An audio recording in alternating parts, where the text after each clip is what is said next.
혹시 지금 이 순간 자신도 모르게 어금니를 꽉 물고 있지는 않으신가요? 저는 방금 깨달았는데 오늘 녹음 시작하면서부터 계속 힘을 주고 있었네요. 집중할 때나 긴장할 때 많은 분들이 이런 습관이 있다고 합니다. 그거 아주 흔한 일이죠. 심지어 이제 좀 편안해져야지 하고 마음먹는 그 순간에도요, 우리 몸은 자신도 모르게 턱 근육을 딱 잠가버리곤 합니다.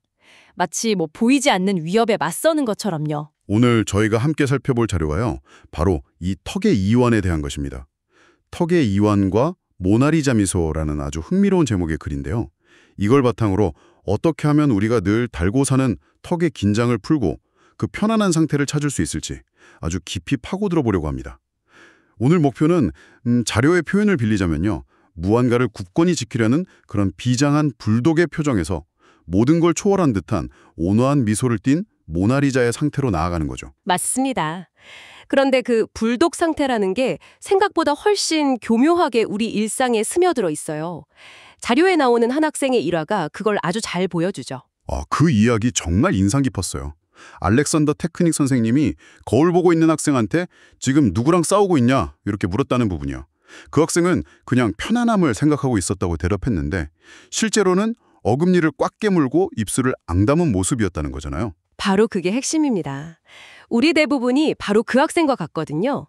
우리는 무언가에 집중할 때, 심지어 편안해져야지 하고 노력할 때조차 교근, 영어로는 메세터 머슬이라고 하는 이 턱 근육을 아주 강하게 수축시키는 경향이 있습니다. 교근이요? 네, 이게 바로 자료에서 말하는 불독 상태의 실체인 거죠. 뭐랄까, 무의식적인 방어 기제이자 과도한 긴장의 상징입니다. 와, 정말 공감돼요. 저는 중요한 이메일을 쓰거나 마감에 쫓길 때 특히 심한데요. 나중에 정신 차려보면 관자놀이까지 뻐근할 정도로 어금니를 물고 있었더라고요. 그런데 이런 긴장을 풀려고 할 때 보통 턱을 당기세요라는 말을 정말 많이 듣잖아요.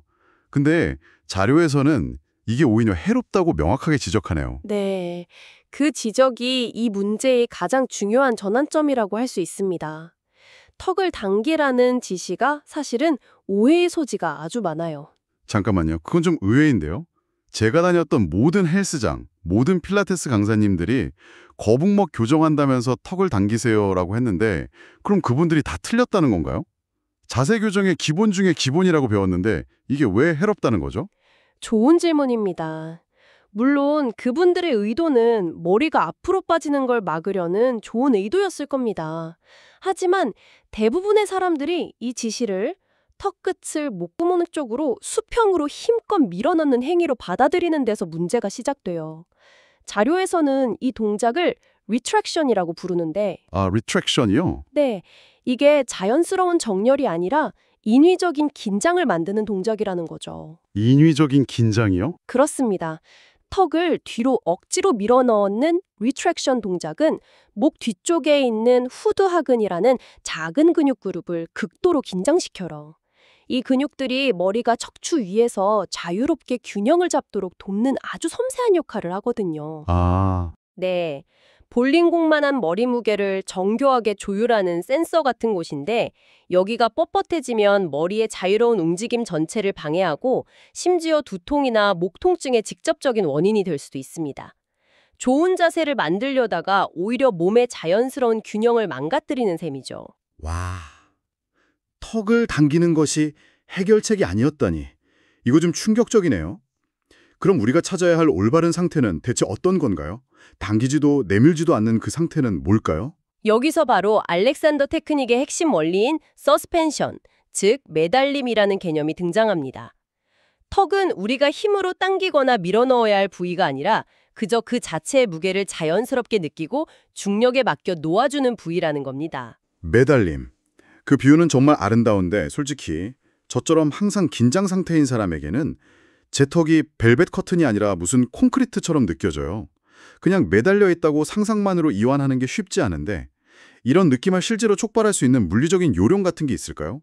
아니면 이게 순전히 정신적인 훈련인가요? 정확한 지적입니다.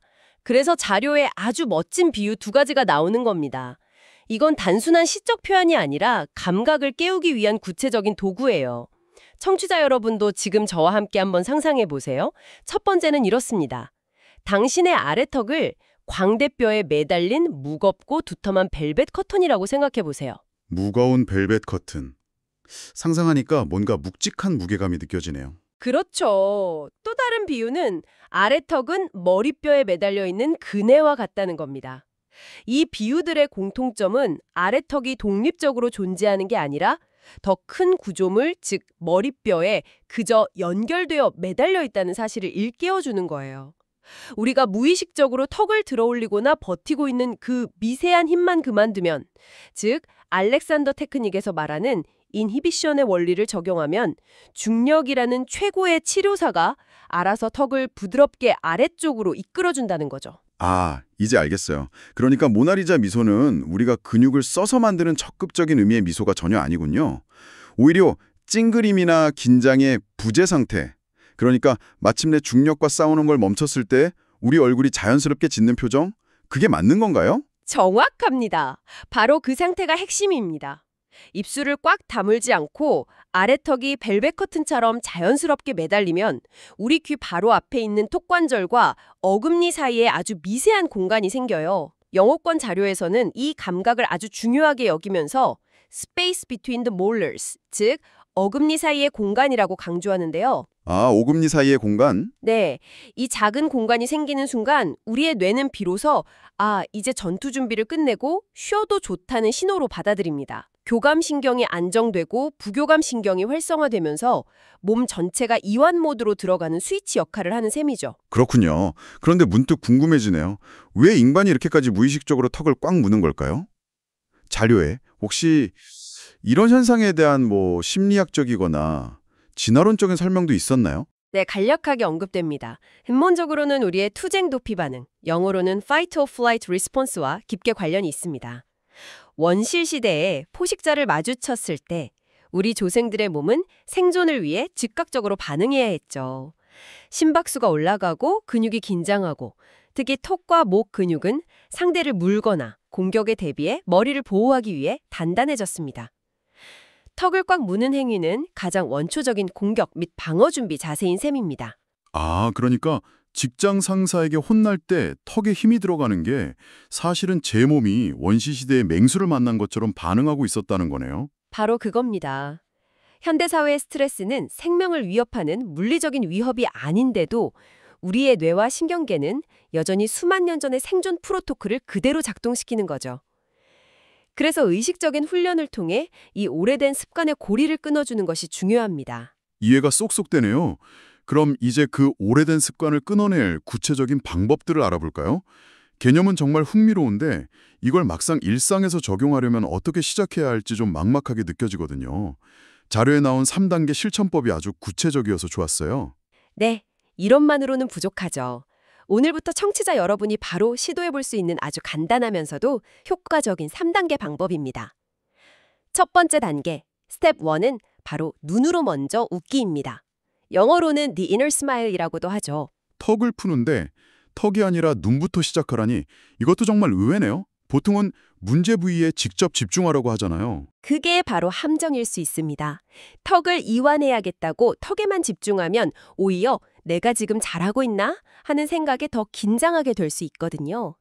우리 몸은 서로 연결된 하나의 시스템이니까요. 먼저 눈꼬리가 살짝 부드러워지는 느낌?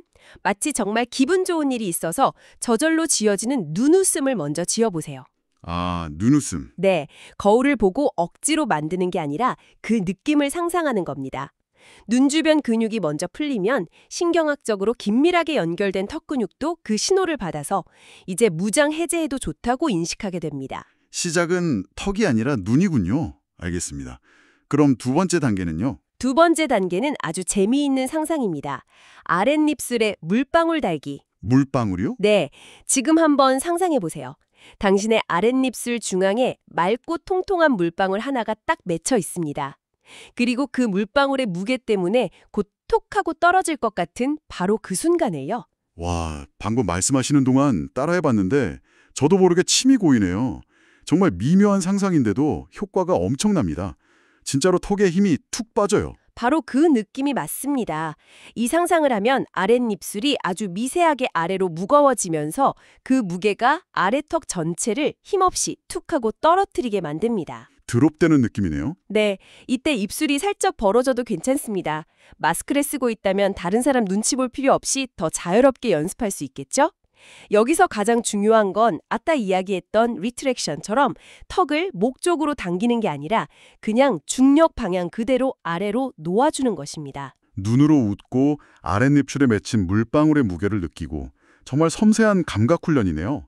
그럼 마지막 세 번째 단계는 무엇인가요? 마지막으로 중요한 것이 바로 혀의 위치입니다. 턱이 편안하게 이완되었을 때 혀는 입안에서 어떤 상태여야 할까요? 정답은 혀끝은 윗니 바로 뒤쪽 입천장에 가볍게 닿아 있고 혀의 몸통과 뿌리는 긴장 없이 넓게 퍼져 있는 상태입니다. 혀가 넓게 퍼져 있다. 보통은 혀에 힘을 빼라고 하면 축 처지거나 뒤로 말리는 걸 생각하기 쉬운데요. 그게 아닙니다. 영어 표현으로는 let the tongue widen, 즉 혀를 넓게 퍼지게 하라고 하죠. 혀에 힘을 줘서 입천장에 억지로 붙이거나 아래로 누르는 게 아니에요.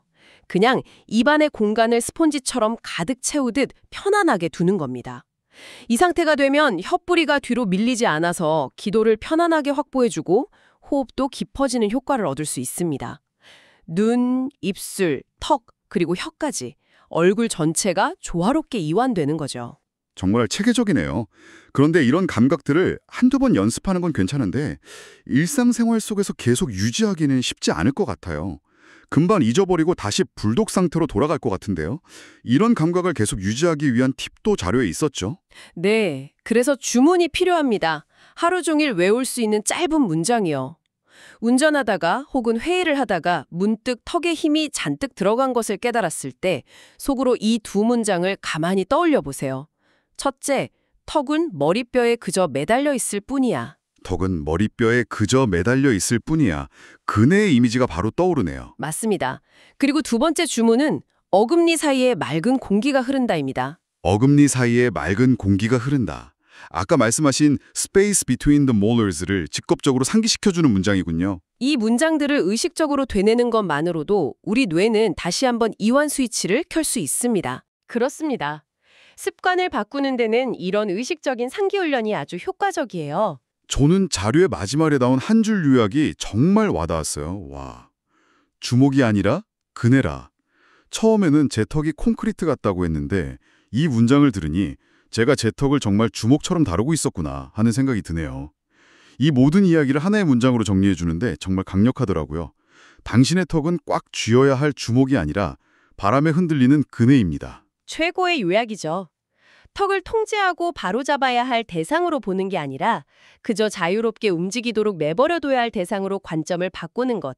그것이 모든 변화의 시작입니다. 자, 그럼 오늘 나눈 이야기를 한번 정리해 보겠습니다. 오늘의 핵심은 단순히 턱을 이완하는 새로운 운동법을 배운 게 아니라는 점인 것 같아요. 이건 근본적인 사고의 전환이네요. 우리는 턱을 통제해야 할 도구나 꽉 쥐어야 할 주먹처럼 다뤄왔는데 사실은 우리 내면의 스트레스 상태를 보여주는 기압계 같은 것이고 그저 놓아주기만 하면 되는 그네였다는 것. 이 관점의 변화가 가장 큰 수확인 것 같습니다. 네. 리트랙션, 당기기가 아니라 서스펜션, 매달림이라는 개념적 전환, 그리고 통제가 아니라 놓아줌이라는 태도의 전환이 가장 중요합니다. 그리고 그 매달림의 상태를 찾기 위한 구체적인 방법으로 턱이 아닌 눈으로 먼저 웃어서 얼굴 전체의 긴장을 풀고 아랫입술에 몰빵울이 맺힌 상상을 통해 중력의 도움을 받아 턱을 아래로 툭 떨어뜨리고 마지막으로 혀는 윗육이 입천장에 가볍게 된 채 넓게 퍼지도록 두는 방법들이 있었습니다. 맞습니다. 아주 정확한 요약입니다. 여기서 한 가지 적용 제안을 드리고 싶어요. 자료의 마지막 부분에 아주 흥미로운 언급이 나오는데요. 우리의 신체적 편안함이 거울 뉴런을 통해 상대방에게도 전염될 수 있다는 겁니다. 와, 그거 정말 흥미로운데요? 내가 편안해지면 상대방도 편안해진다.